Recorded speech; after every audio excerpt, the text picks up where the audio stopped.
Hello and welcome to another episode of the Ealing Road podcast with plenty to unpick following the festive fixtures, which ended with defeat at the Gtech to Nott'm Forest and a draw on the south coast against Brighton. Mike is having a day off, but I am joined by Craig. How are we, mate? Yeah, feeling good going into the new year. So hopefully we can put this poor run of fixtures behind us and look ahead. New year, new Brentford. I'm also joined by Miranda. How are we? I'm good. Not sure what day it is, but I'm good. Living the dream. Yeah. Well, some of us are back at work now, so I'm very aware of what day it is. Just before we get going, guys, please remember to comment and subscribe to the podcast on YouTube and also follow us on socials, which are at the Ealing Road on X and Ealing Road Pod on Instagram. Tweet of the week this week then is from Ali Malali. I believe this was after the Forest game. So this has slightly changed now, but she says, so after today, the injury list is Hickey, Rico Henry, Ethan Pinnock, Christopher Ayer, Mads Roerslev. I believe that's because he had the cut on his face towards the end of the Forest game. Vandenberg, Jensen, Joshua Silva, Nunes, Thiago. We've lost 5 players in 4 days. Our only fit fullback is a kid who's played about 5 minutes in the Premier League. This is not sustainable. And obviously after this game, we lost Ben Mee and Flecken in the Brighton game. So is this giving reminders of what happened last year, Craig? It's giving pure flashbacks of what happened last year. The thing is, I think we're in a slightly different place to where we were last year, knowing how badly it can happen and affect us. We might be very lucky that it's happened now with January transfer window just around the corner. And if we can do something and help ourselves bolster the team a little bit, we might be able to have a little bit of a saving grace. We need some defenders. That's all that matters. We need some bloody defenders. Yeah. Miranda, can you play centre back? No. I'm way too short for that. Not got the athletic skills there either. So it's a big no from me. But, desperate times, you never know. Might have to be drafted in. Yeah, I just think it's such a shame because we don't really know the full potential of this team at the moment. I don't think, because for the last couple of years now, we've just been plagued with injuries, and you could argue that we've actually done okay to start the season, and it's just such a shame that it looks like it's heading a similar way, and especially defensively, all these injuries. I was talking to Craig beforehand. The only players on this list who aren't defenders, assuming that Jensen is back for the Arsenal game, are Joshua Silva, who's been out for ages. Quite frankly, we're used to coping without him, unfortunately. Gustavo Nunes, again, never played for Brentford. And Igor Thiago, again, has played for Brentford, but for a limited amount of time. So it's just a real shame that it's all in the same position, it seems, as well, with these injuries, which certainly doesn't help. Anyway, let's move on to Forest. We won't spend too much time on this because it was quite a long time ago. But Craig, what were your initial thoughts after the game? I kind of went into the game thinking that we said it, didn't we? Like, please don't let Forest be the team that beat us. When we did the preview, please don't let Forest be the team that beat us. And then they just rocked up, and they're a totally different team, totally different Nott'm Forest that we've seen in the past few years. Like, Nuno's got them playing some brilliant football, and they are the first team that come to the Gtech this season and shut us out. It's the first home game that we haven't scored in, and they were they were a bloody good team, and I hate to say it. I really hate to say it, but you've put a comment on there. We've seen us play worse and win games. It wasn't the worst game that we've played. Just on the day, Forest shut us out, and they did a bloody good job of it. Yeah, you can see why they are where they are in the table, which I guess shows the rest of us what's possible. But yeah, I think especially like the Ipswich home game, I think we played worse then and won the game. I thought we had a few chances in this one. The Ayer one in the second half was probably the biggest one we had. Maybe if that had gone in, we would have put a bit more pressure on them and it would have been different. Again, Damsgaard had one in the first half. I thought this one was maybe the first game where Keane Lewis Potter was exposed a little at left back. Am I being harsh, Miranda? No, I think I'm looking back and rewatching some of that. I hate to say it, but I think both goals were his mistake. Definitely that second goal. You can't make that mistake against someone like Alanga, to be honest with you. But I think with experience, he'll learn from that. Like that has to come with experience as well. And I think as well, where he's playing higher up the pitch in that position, sometimes it can leave it vulnerable. Like that's just the nature of how he plays, especially against a team like Forest. So yeah, I think that there has to be stronger defending overall for that first goal, to be honest with you. I don't know what he's doing. I don't, he's kind of like in no man's land. So yeah, I hate to say it, but yeah, I think he is at fault for those 2 goals. Yeah, I think the second one is something that happens. I don't think it's because he's playing at left back. It's just a bad touch, isn't it? But I don't think Ben Mee, though, needs to be...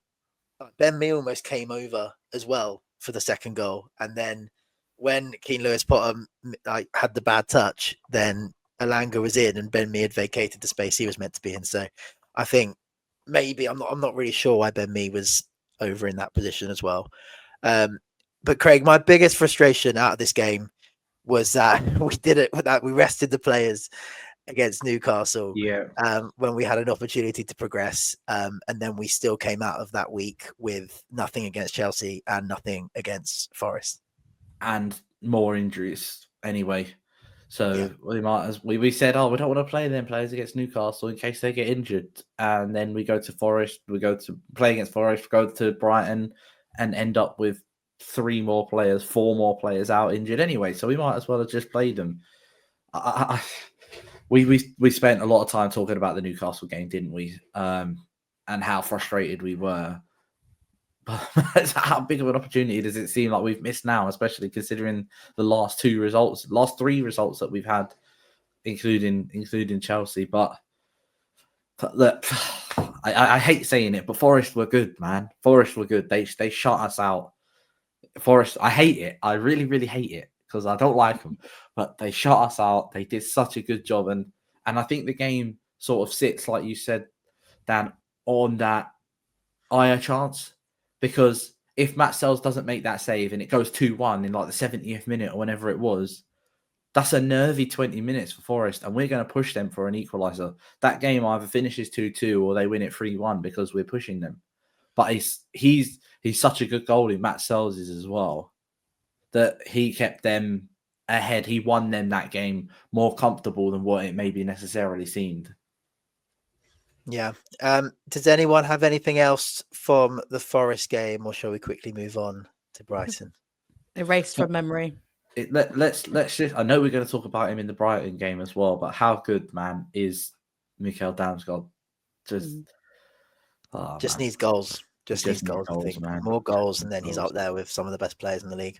Yeah, which we will come on to when we talk about Brighton. So let's go into the Brighton game then. Miranda, what were your initial thoughts following this one? I mean, 3 losses in those games, especially in such a short period of time. If you'd have said to me before the game, would you take a draw? Yeah, 100%. I mean, it's a big draw still, especially when we want to try and start building those points away from home. And, Brighton's a tough place to go to. And it always seems like we play them during this Christmas period. Always. I feel like it's always around Boxing Day, those sorts of dates. It's not an easy place to go to away from home during that time. So, yeah, for me, it was a big point. Although I think a lot of people would have predicted quite a lot of goals before the game, like given the sides that were playing. And like it was nothing like that at all. I mean, I know there were chances, but it definitely wasn't like that goal fest that everyone expected it to be. Wasn't the most exciting game to watch for the whole period, but yeah, take a point, 100%. 100%, yeah. In terms of the lineup, Craig, I mean, we didn't have much to choose from, I guess. I think the only thing we spoke about in the preview before the game was whether Yarmoliuk comes in to add an extra man in midfield. I think we might have spoken about that before the Forest game, actually. But he went with Shardup on the left-hand side. I think on the bench, if you looked at that bench, the only real senior player is perhaps Carvalho, and then you're down to the likes of Yarmoliuk. So any complaints with the lineup, Craig? You'd be an arse to complain about the lineup, wouldn't you? Knowing what's out there and what, like you say, you look at that bench. I think out of the 9 players that were on the bench, 7 of them were B team graduates or B team players, excluding Fabio Carvalho and Valdimarsson, who's going to end up playing this weekend as well. Anyway, if Flecken's out long term, well, longish term, but you can't argue with the lineup because that's all the bloody players that we've got. That's all the players that we've got. So how can you argue with that lineup? Yeah, I feel for Thomas Frank because it's just limited he can do. Like if we went behind in that game, he would bring Carvalho on, I would imagine. But we're just so limited in what we can change and what we can do in those situations. And if you looked at Brighton's bench, it has Solly March back for the first time in I think 14 months. A little sign of the reception that Rico Henry will probably get when he comes back for Brentford. And obviously they had a Dinger on the bench, they had Minter on the bench, they had so many attacking options. It's just such a shame to look at our bench and almost feel a bit helpless in what we can change. But talking of Fleck and Craig, I'll give this one to you as well because you are the goalkeeping union of the podcast. It was a bit of a masterclass in the 36 minutes he was on the pitch. He made a number of saves, and I thought he kept us in that game for the period. Yeah, and hopefully the injury that he sustained isn't going to be as bad as what most sort of hamstring thigh injuries are. I mean, we all thought Hickey twinged his thigh, and that was 84 years ago, nearly now, I think. So, yeah, hopefully that's all right. But yeah, he's a good shot. He's a very, very good shot stopper. We've spoken about Flecken so much over the last sort of season now, if we're saying half a season this season, half a season last season as well, and he's showing his worth now, which is exactly what he needed to be doing last season when it was his first season. He wasn't doing fantastically. He needed to start showing his worth, and that's what he did towards the back end of last year, and he's been doing it for me all season so far. And I think that he's going to be more of a miss maybe for the football that we play more so than the shot stopping side of it, because I think Valdimarsson, we all saw what Valdimarsson did against England. We've seen what he does in the limited time that he plays as well. And I will say he did so well when he came on. There was one bit where the ball come into him and he had like 3 of their players pressing him and just a little bit of nice footwork and he gets the ball out wide. So I'm not too worried, fingers crossed, touch wood, that this is going to be too much of a problem for us, but I don't want us to miss Flecken too much and hope that Valdimarsson can step up. But there was a few really good snapshots that Brighton had, and their chances that you kind of would expect players to be scoring. But he had such a good first half, 36 minutes, as you said, Dan, such a good first half that anything that was kind of going towards him, that he'd saved it. But I think there's a bigger talking point in this game than the Flecken injury, which I know we're going to be going on to in a moment anyway. So I'll leave that as a little segue for you, Dan. But yeah, Flecken, fantastic. Hopefully the injury is not as bad as it looks. Yeah, I think definitely with Flecken, the noise around him not doing well and people blaming him when we lose a game has definitely gone down, and that can only be a good thing. I think that's a good sign that people are getting off his back because it means he's done quite well. So yeah, Valdimarsson came on to replace him. I think the only worry I have about this, I get flashbacks to when Rayo was injured a couple of years ago, and then we had Fernandez and we had Jonas Lossell, and it was a bit of a nightmare for a couple of months, and we don't know too much about Valdimarsson. Of course, we saw Kim Ji-Soo come on for a cameo as well. So Miranda, how do you think the likes of Valdimarsson and Kim Ji-Soo got on? Yeah, I think obviously it's always lovely to see them have I don't want to call them cameos. Obviously we know that, as we've just discussed, unlikely Flecken's going to be there tomorrow, so it's not going to be a cameo. I think it's nice. I know that we, like we've just said, we haven't got that strength and depth necessarily when you initially look at our bench. And I think the fact that, you're not bringing on players like Carvalho, and I know it depends on the nature of the game, but like you still have him on the bench. I mean, we only made, I think it was only 2, maybe 3 subs. So we forced into one of those because of Flecken. Really, you've still got those potential subs that you could have made, that Frank could have made, and obviously read the game as, how we were going. I didn't feel like, especially in that second half, that we were likely to concede anything. Like, it didn't feel as, they came at us a lot in that first half an hour. And like we've just said, Flecken managed that brilliantly. I think in that second half, it felt like we were, and I know we're going to come on to Collins, but I felt like we had that stability in defence. So I think it says a lot that we can just bring on the subs that we did. And that felt like enough. It felt solid in that game. So I think that's actually encouraging from the point of view of our bench at the moment.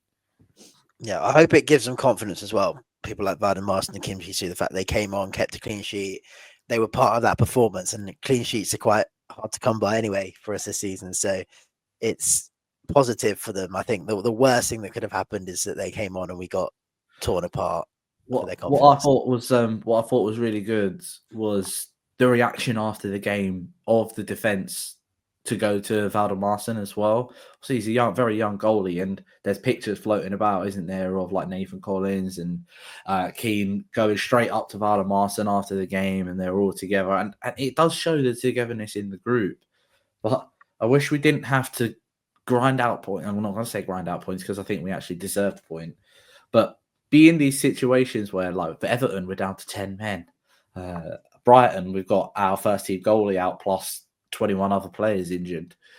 Like, I don't want us to keep being in these situations where the results that we're getting feel like they're being ground out rather than actually deserved, because we deserved the point at Everton. We held them out. We deserved the point at Brighton. I mean, we haven't even mentioned the fact that Wissy scored. I know it was offside, marginally offside. But these are games that we could have won.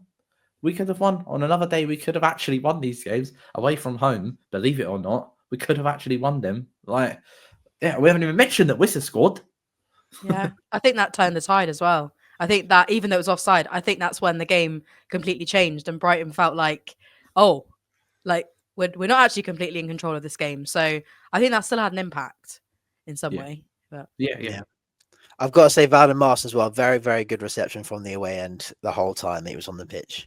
Chanting his name every time he'd made a save, even just catching the ball. He was praised like a hero. We have to talk. I think the only other thing in the first half is that Damsgaard run, which I think we've got to talk about. Mike compared it to Bernardo Silva, but I thought it was more Lionel Messi. I feel like I've seen Lionel Messi take the ball there, run for about 6 players. The only difference is he gets a goal at the end of it. But what a player he is. Craig, what are your thoughts on that? Zinedine Zidane's God, man. He's unbelievable. I stuck up for him for so long on this pod and everywhere else, and I'm so glad, so glad that we're seeing this player, this player who is. If the season ended now, he would be the player of the season. I don't think there's any way. I mean, there's a couple that come close. I mean, Nathan Collins had a fantastic season so far with Sir Brian, but Mikael Damsgaard, cream of the crop, man. He's just unreal. If he had scored, by the way, after that run, that would probably be our best ever goal, period. Because that was unbelievable. And he only lost the ball because he got crowded out a little bit. And there was a little nutmeg in the second half as well, wasn't there? I don't know who it was, but there was a nutmeg in the second half, touch with the outside of the foot, and then gets the ball out wide. Oh, what a player. What a player. Just needs goals, man. Just needs goals. He adds that bit of class. He's always looking to go forward.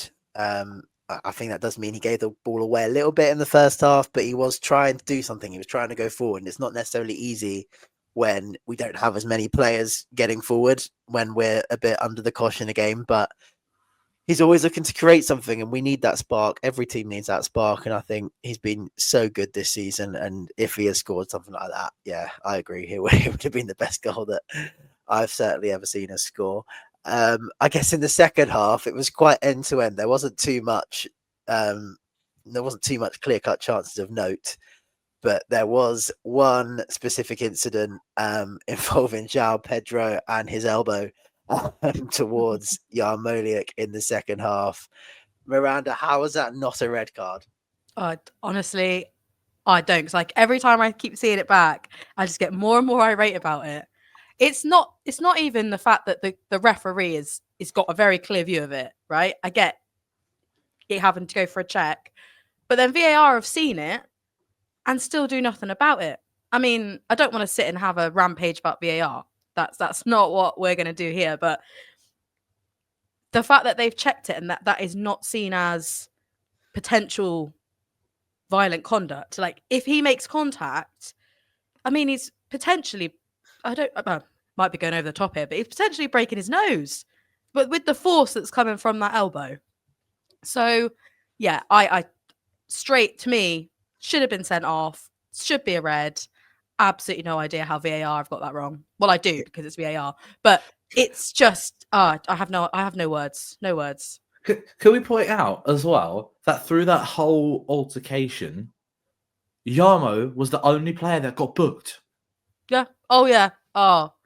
Yeah, how did he not even get a yellow? That's it. How did he not even get? How has Pedro not even got a yellow from that? Yeah. I have no words. It's crazy. Did you see Clattenburg on, I don't know what channel it was, It was but on he Prime. suggested that it was a gesture towards the referee, and I just don't understand what kind of gesture is that towards the referee? Did you Go on, Miranda. Go on. Sorry, did you see Brighton managers? It wasn't the post-match interview with Amazon. It was with Prime. It was like in the press conference, and I hadn't actually seen it. I saw it yesterday, and he's like just being so arrogant towards the person who's interviewing him, and he's like, "Do you play football? Do you play football?" Like, just like he's not. There's no actual responsibility taken or any sort of understanding if that had made contact. He's just completely, just the arrogance of it. It's just the even the post match of it. I just don't understand how people aren't viewing that. Yeah, and not like I get as a manager, you're going to defend your players, but he's not even defending the player. He's stating that he believes in football that should not be viewed as violent conduct. So I don't understand that. So they did on Ref Watch, didn't they? Because Mark Clattenburg said violent conduct. They've changed the rules so that violent conduct requires violent contact, which is rubbish. A load of rubbish. So they did it on Ref Watch. Dermot Gallagher says, I expected him to go. I have no idea. I'm astonished that he didn't get sent off. But shall we just have a little read of what the violent conduct says? And this is the referee, yeah? From a referee. This is what violent conduct says. So a player who is not challenging for the ball will be sent off if they use or attempt to use excessive force or brutality against an opponent, teammate, team official, match official, spectator, or any other person, regardless of whether contact is made. Regardless of whether contact is made. Now, we're obviously being incredibly biased here. Let's put that out there. We are being incredibly biased here, but there wasn't really backlash. But the social media sort of, not even uproar. What's the word I'm looking for? Let's use uproar on how that wasn't a red card. It's just crazy. It's crazy, right? Like this is if that was a Brentford player, we would be having the conversation afterwards, going, "What is he doing? What is he doing?" And I did. You must have seen the Brighton fans on social media as well, going, "What is he doing?" Like, I mean, I remember seeing loads of going, "How has he not been sent off?" and things like that. But that was crazy. And I reckon if Yarmo had just flinched, even if he had just flinched, I don't know if you guys have watched it back, but he runs past João Pedro as if nothing's happened. Because even if he'd just gone like that or like whoa or something like that, that would have done it. He would have got sent off because it looks like he's moved out of the way. But because he just runs, I don't know how it's not a red card, man. I don't know how it's not a red card. Just encourages players to dive or, try to pretend that they've got hit or make more of a fuss of it, which is, the referees supposedly are trying to reduce these incidents. So, yeah, it's not a good one. Yeah, the one bit that gets me is this is from Dermot Gallagher. There is no doubt in my mind that football expects a red card there, and referees going forwards need to be told they've got to make a stand and say this is not acceptable. Because, Dan, you're right. You've just basically said that you can do it. Go ahead. There's no repercussions for it. Unless you make contact and you break his nose or you cave in his eye socket or whatever. Yeah, do what you want to do. It's like these 2-footed challenges that you see now. Do you guys remember the one that Lisandro Martinez did for United against Palace, where he jumps in with 2 feet and he just gets a booking for it because he didn't touch the player? Where are they making these rules up, man? It's like the bloody handball rule changes every season as well. It's crazy. It's crazy. So we still got Frank Onyeka from last year. I don't know how that was a red card. Oh dear. Let's move on then to key performance. I think Mads Roerslev deserves a shout out from this one after the criticism that we and others have given him in the past. I thought it was one of his better games, and he was close to an assist for the Wissa goal, the Wissa offside goal.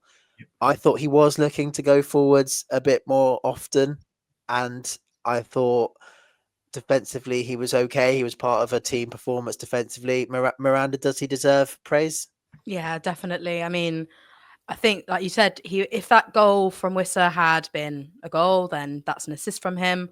But he also did set up Wissa and Mbeumo the whole game. Like he was there setting up those chances for them when they came. But I think week in, week out, he gets the job done. He'll come in to the squad when he's needed, and when he's not expecting to start. And maybe that shouldn't be how we look at it. Like he's always there no matter what, and gets the job done. So I think that he definitely got the job done that night. I know obviously it was definitely a team performance, but he stood out for that attacking prowess that he had, supporting the front line. Yeah, I think he can do it. I think we've been here before and we've said, yeah, Mads Roerslev has had a very good game today. Often it's against actually some of the better teams in the league, but I think he would also be the first to say that he's also had games that haven't been so good. But yeah, like you said, it's important, especially with the injuries that we tend to have, the likes of Mads Roerslev and Janelt as well. The fact that they're nearly always available is, one of the most important abilities, because if he was also injury prone, we'd be even more screwed than we already seem to be. So yeah, I think he does deserve praise. I think Kevin Schade as well is someone who has come in for a bit of criticism. I think he's been very up and down recently, a little bit hit and miss. However, I felt we needed him in this game purely for the out ball to win the aerial duels, and I think we did have some success with that, with him flicking it on. But I think his general performance perhaps still needs a little bit of work. Craig, what are your thoughts? I think that Brian in our front three is the only person that anticipates that his teammate is going to win the ball, because when I see the ball going out to Schade, or when I see the ball going out to Wissa, I see Brian's already on his toes. He's already ready to go. Yeah. Whenever the ball goes to Brian, be it on either side or through the middle, when they're rotating like that, neither Wissa nor Schade are anticipating that he's going to win the ball or get a flick on it to be able to keep progressing. And the amount of times that we saw someone in midfield or Wissa pick the ball up and play it out wide, and Schade was just walking. Like, he's one of the bloody fastest players that I've ever seen.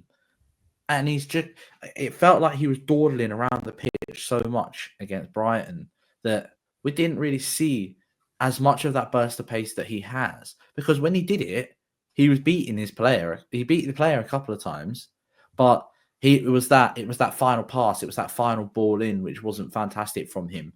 But Dan, you're right. His, maybe not main, but the key aspect of his game for us, which benefits us so much without Thiago, without Ivan Toney, is his aerial presence. But the problem is, I don't feel like he used his aerial presence as effectively as he has done in previous games, as then he did against Brighton. He's so hot and cold. He scored a hat-trick against Leicester, scored a great goal against Newcastle. And if he can keep cropping up with little goals like that, fantastic. But he needs the performances to be more consistent. He needs the performances to be more consistent because fans will start getting on his back when they notice him walking around the pitch. Mike's not here, so we can out him. Mike was not happy. Mike was not happy. He was dawdling. He was a bit lackluster. He was a bit slow to react to things. And he just needs to get into a place where he's a bit more proactive rather than reactive. Just do things with anticipate that these things are going to happen, which is why Brian does so well, which is why he gets himself into such fantastic positions and scores the goals in which he does. And Wissa does it occasionally as well, hence the goals that he scored this season. But Sharda just needs to be more proactive, less reactive. And then we've got one hell of a player on our hands. Yeah, I think we might have the same issue against Arsenal again. He is likely to be our only option against Arsenal in terms of us being able to go a bit longer, and because they're one of the better teams, I think we'll probably need to. So I think we probably have to find a space for him. But yeah, I do want to see more from him, just more generally, and just more consistency. Any other standouts to either of you from the Brighton game? We mentioned Collins. I think that, especially with the changes that went on around him, he kept that stability in defence. We had a lot more clearances to make, and those were made, I think, a lot more accurately. And I guess he's another player that is consistent week in, week out. You can depend on him to come in, do a good job. So I think that, he was part of making sure that team performance was there in that Brighton game. Yeah, I think he would be the worst player that we could possibly lose to injury right now, given a lot of the injuries seem to be coming from centre back. He is kind of holding it all together at the moment. It can't be easy for him to maintain his levels as well with a different keeper behind him and a different centre back partner every other week. But, he's shown in the early part of this season that he is one of our best players now, and he's one of our more consistent players. And if we were to lose him now, I think that would be the worst thing that could happen to us right now, given the injuries around him. Yep. Anyone else that either of you want to talk about? I just want to build on Mads Roerslev a little bit. There were so many chances that we had in the second half where he had made bursting runs forward. He does the forward runs really well.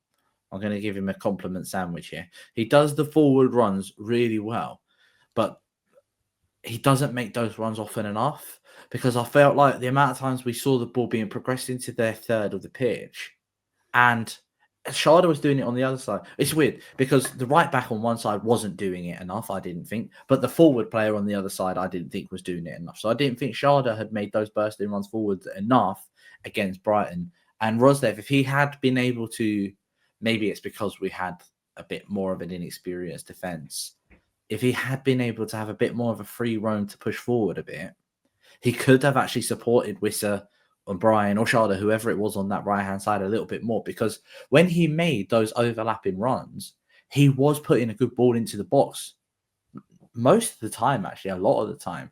And there was a few chances. I remember one where he's clipped it. It might have taken a little bit of a deflection, and it was dropping straight on Keane's head right at the back post before their defender made a good clearance. He needs the confidence to be able to go forwards and make the progressive runs and the progressive passes, because the more he does it, the more confident he will come in doing it. And I don't think this was one of his better games. I think this was his best game of the season so far. There was one incident, again, late in the game, when the ball has come to him and he's just leathered it.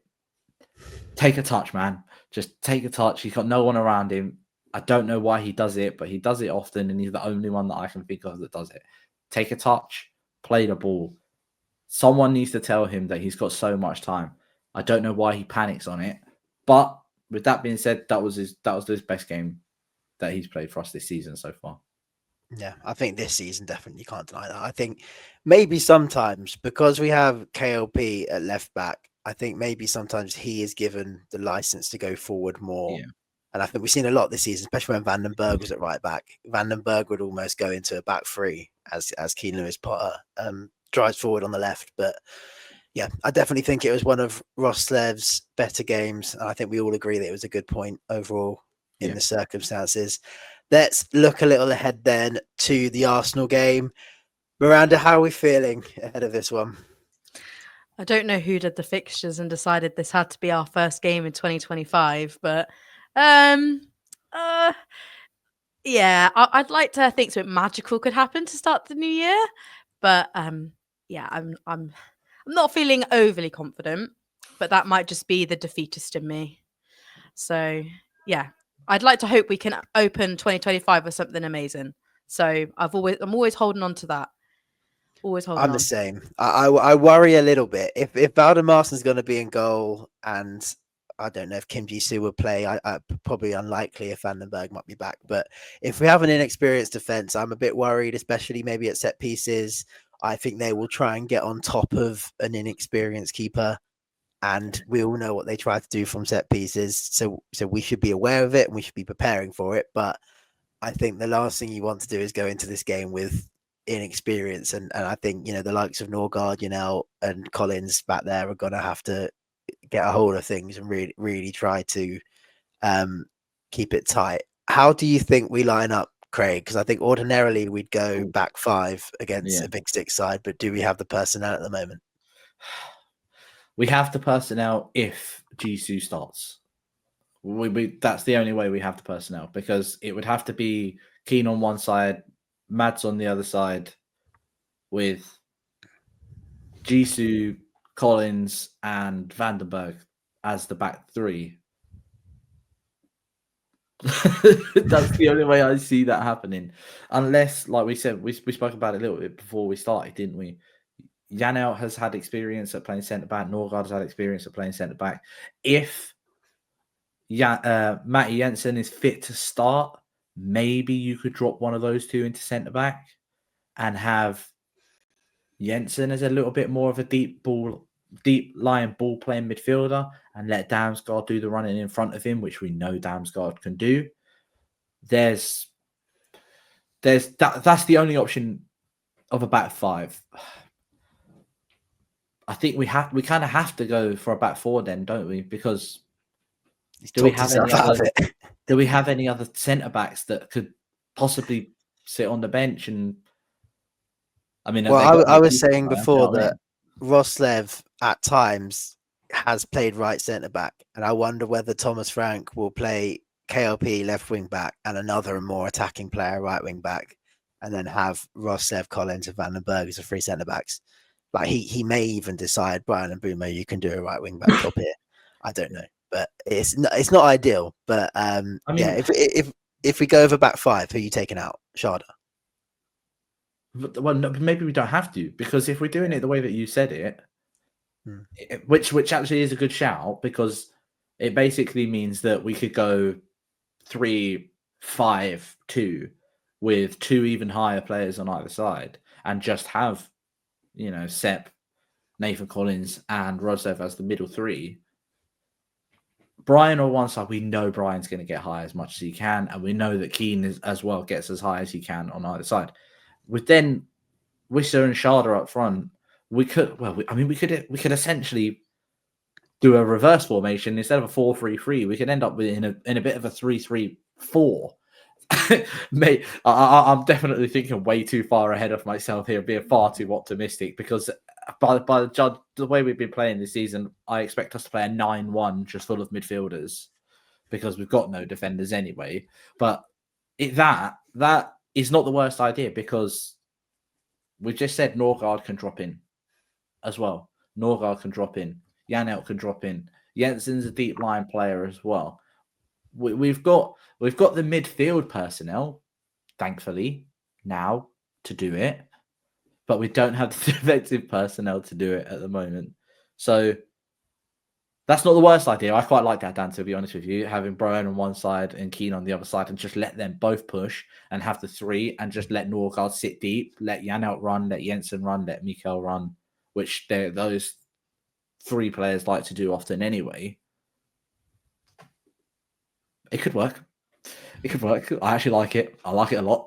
I like it, but no, that doesn't happen. If only I was Thomas Frank. If only. Miranda, what would you go with? Did Jensen come back in as well or not? I think I know you can't make those decisions like before. You won't know the Arsenal lineup. I think it all depends on their lineup. To be honest, I think the way you've described it with KLP will push forward if they've got Lewis Skelly starting. If he starts, that lack of experience, we might be able to expose that potential. Again, it's all ifs and buts. Or if you've got Partey in the middle, then you could attack. You could attack through the middle. Again, we're lucky there because we do have the midfielders to do that. I'll be honest with you. I just think it's where Declan Rice isn't. That's what we've got to go with. Just avoid wherever he is. Sorry, like build up where he is actually.